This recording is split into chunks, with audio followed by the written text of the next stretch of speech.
যুক্তরাষ্ট্র এবং ওয়েস্ট ইন্ডিজের মাটিতে হতে যাওয়া টি-20 বিশ্বকাপের বাকি আছে আর মাত্র 2 সপ্তাহ। এর মধ্যে প্রত্যেকটি দেশই তাদের টি-20 বিশ্বকাপের স্কোয়াড ঘোষণা করে ফেলেছে। ক্রিকেটের সংক্ষিপ্ত এই সংস্করণের মহরণ চলছে বেশ রয়েছে। তবে এরই মধ্যে নিজের পছন্দের 4 সেমিফাইনালিস্টের নাম জানিয়েছেন ব্রায়ান লারা। গণমাধ্যমে দেওয়া এক সাক্ষাৎকারে ব্রায়ান লারাকে এবারের বিশ্বকাপের 4 সেমিফাইনাল দল পছন্দ করতে বলা হয়। সেখানে তার পছন্দের তালিকা থেকে বাদ পড়েছে ক্রিকেটের বেশ বড় বড় কয়েকটি দেশ।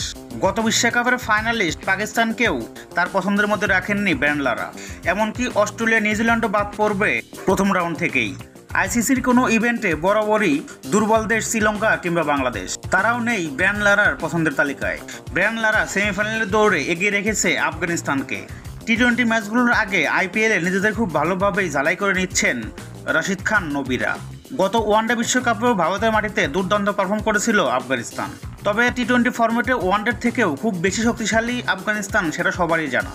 দলের স্পিন স্পিনার রশিদ খান, নূর এবং নবী যে কোনো শক্তিশালী ব্যাটিং লাইন আপকেই ধ্বংস করে দিতে পারে।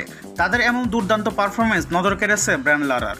অন্যদিকে গত টি-20 বিশ্বকাপে চ্যাম্পিয়ন ইংল্যান্ড, তারাও আছে ব্রায়ান লারার পছন্দের লিস্টে। জর্জ বাটলারের নেতৃত্বে বদলে যাওয়া ইংল্যান্ড বিশ্ব দরবারে দাপিয়ে বেড়াচ্ছে। আইসিসির কোনো বড় ইভেন্ট মানেই ভারতের জয় জয়কার। তবে সাম্প্রতিক সময়ে ইন্ডিয়ার পারফরমেন্সও খুব একটা ভালো নয়। তবে ইন্ডিয়াকেও সেমিফাইনালে দৌড়ে এগিয়ে রেখেছেন ব্রায়ান লারা। গত ওয়ানডে বিশ্বকাপে রোহিত শর্মার নেতৃত্বে ওয়ানডে বিশ্বকাপের ফাইনালে উঠেছিল তারা। সেমিফাইনালে দৌড়ে নিজ দেশ ওয়েস্ট ইন্ডিজকেও এগিয়ে রাখছেন ব্রায়ান লারা। তবে সাম্প্রতিক সময়ের পারফরমেন্স বিবেচনা করলে ওয়েস্ট ইন্ডিজের জন্য সেমিফাইনালে যাওয়া মোটেও সহজ নয়। এ বিষয়ে লারা বলেন, ওয়েস্ট ইন্ডিজের ভালো করা উচিত।